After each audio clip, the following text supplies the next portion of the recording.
নমস্কার, আশা করি ভালো আছেন সবাই। গৃহবধূর আরও একটি নতুন ব্লগে আপনাদের স্বাগত। আজ আমি আপনাদের সাথে শেয়ার করতে চলেছি চানা মশলা রেসিপি। তো চানা মশলার জন্য দেখতেই পাচ্ছেন আমি কাবলি ছোলাটাকে 2 ঘন্টা আগে ভিজিয়ে রেখেছিলাম। এবার এটাকে প্রেসার কুকারে দিয়ে দিলাম, ওপরে একটু অল্প লবণ দিলাম, জল দিয়ে দিচ্ছি। এবার এটাকে প্রেসার কুকারে সিটি দিয়ে নেব। প্রেসার কুকারে 2 থেকে 3টে আমি সিটি মেরে দেবো। এবার আমি একটা কড়াই নিয়ে নিয়েছি, কড়াইয়ের মধ্যে তেল দিয়ে দিয়েছি। তেলটা গরম হয়ে এলে আমি নারকেলটা এরকম ছোট ছোট কুচি করে নিয়েছি। এবার এটাকে তেলের মধ্যে ভেজে নিচ্ছি।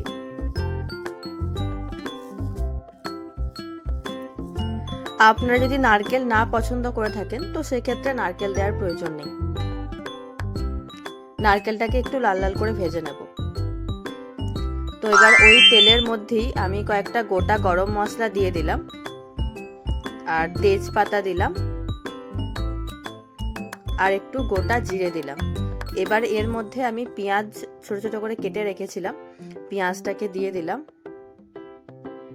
পেঁয়াজটাকে এবার খুন্তির সাহায্যে ভালো করে এইভাবে নেড়ে নেব।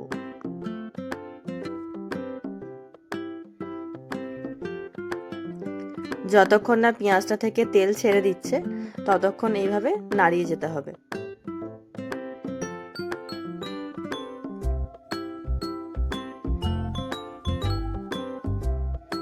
এবার এর মধ্যে দিয়ে দিচ্ছি 2টো কাঁচা লঙ্কা কুচি। কাঁচা লঙ্কা কুচিটাকেও একটু ভেজে নিচ্ছি। এবার এর মধ্যে দিলাম একটু আদা রসুনের পেস্ট। এবার দিয়ে দিচ্ছি হলুদ গুঁড়ো, ধনে গুঁড়ো, জিরে গুঁড়ো আর কাশ্মীরি লঙ্কা গুঁড়ো। এবার ভালো করে মশলাটাকে কষিয়ে নেব।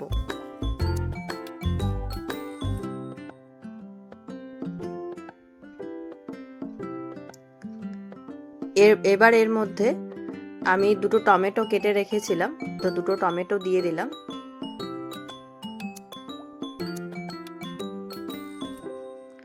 আপনারা টমেটোটাকে পেস্ট করেও দিতে পারেন।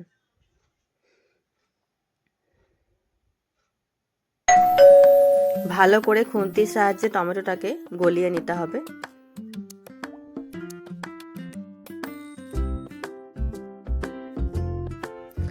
এবার এর মধ্যে দিয়ে দেব অল্প একটু চিনি। ভালো করে চিনিটাকে মশলার মধ্যে কষিয়ে নেব।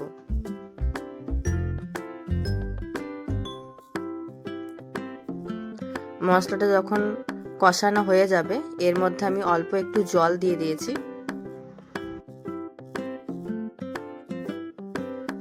আপনারাও চেষ্টা করবেন মশলাটাকে ঠিক এভাবে কষিয়ে নেওয়ার।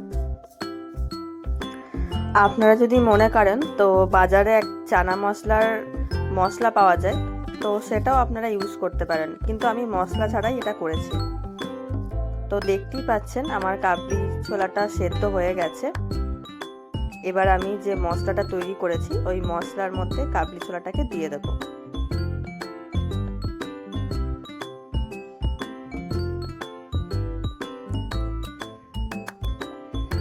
এবার মশলাটার সঙ্গে ভালো করে এটাকে কষিয়ে নিতে হবে।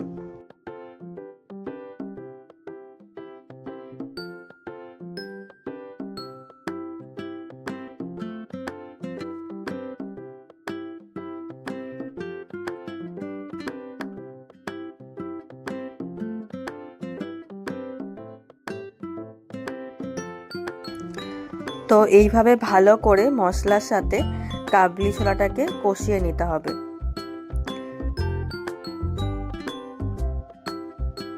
ভালো করে কষানো হয়ে গেলে একটু সেদ্ধ হতে দিতে হবে।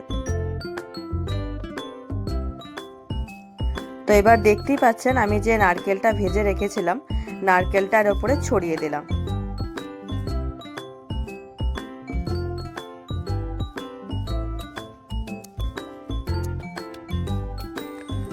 আমার কাবলি ছোলা রেডি হয়ে গেছে। তো এবার আমি ওপর থেকে ধনেপাতা ছড়িয়ে দিচ্ছি।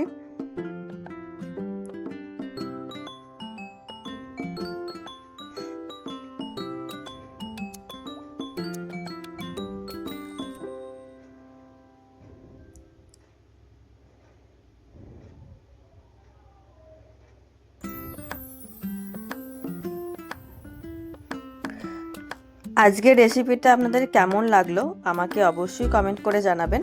দেখা হবে আবার নতুন একটা রেসিপি নিয়ে। আজকের মতো টাটা।